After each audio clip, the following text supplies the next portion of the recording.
But we're up to 29 zeros, and I've just done what against all odds on the cross. While he's hanging on the cross, he can't do nothing to make sure any of these are fulfilled.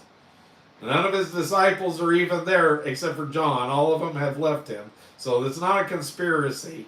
And many of these are done. He's without his control, and so it's against all odds. I'm just counting those, not the 300 that we have fulfilled prophecies here. You get a picture of how important that these fulfilled prophecies prove that Jesus came, died, was buried. We get that far with these fulfilled prophecies, that he's the man. And then 500 eyewitnesses after he returns, when he's resurrected, he returns to life, that he walked the streets of Jerusalem. And Paul points out that you can go and talk to him. They still today in his writings. Anyway, go watch that, Against All Odds. If you haven't done it, it's a great podcast that I did. And so I point to you. If you want to hear all of me, that's all of me. Some people say, I want to hear more of you. What you have to think. Well, that's all I think is that message right there. Go watch Against All Odds, and you've heard all of me. And about all that I should preach another sermon the rest of my life, but that one. All I gotta say.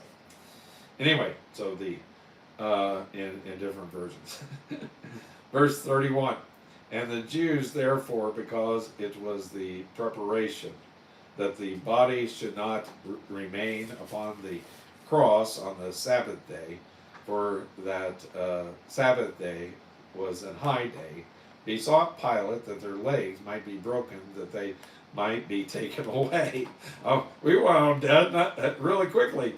We don't even see. It usually would take 2 or 3 days for them to die. I mean, we got the judgment and the execution all in the same day.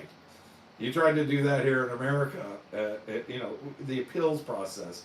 No appeal, no nothing. Just because you've been found guilty, as you've seen in recent. Well, if you've ever been in a court and found guilty, you realize that you're probably not guilty. You need an appeals process, and he was definitely not guilty. But let's make sure let's kill him in the same day.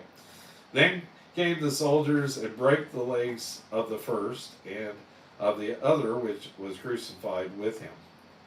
But when they came to Jesus and saw that he was dead already, they brake not his legs. But one of the soldiers with a spear pierced his side, and forthwith came there out blood and water.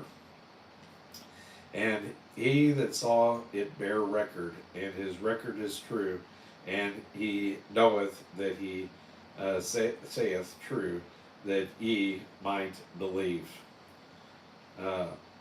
He that saw it bear record. John's talking about himself again. He doesn't want to mention his name because he's too humble.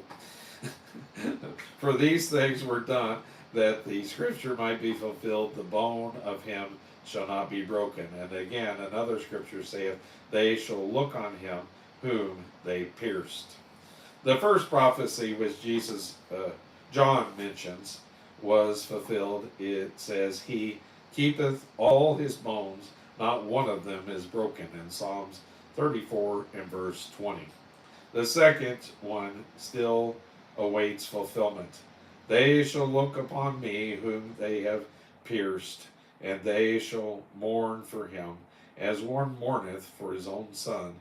Zechariah 12 and 10. He has been pierced. That part has been fulfilled. But Zechariah says that he shall return again. And when he comes, then they shall look upon the one whom they have pierced, and they shall mourn for him. So here again, we have 2 more prophecies that were fulfilled while he's hanging on the cross. Again, against all odds, a message I have pinned to my homepage. I encourage you to look at that and read that. And that's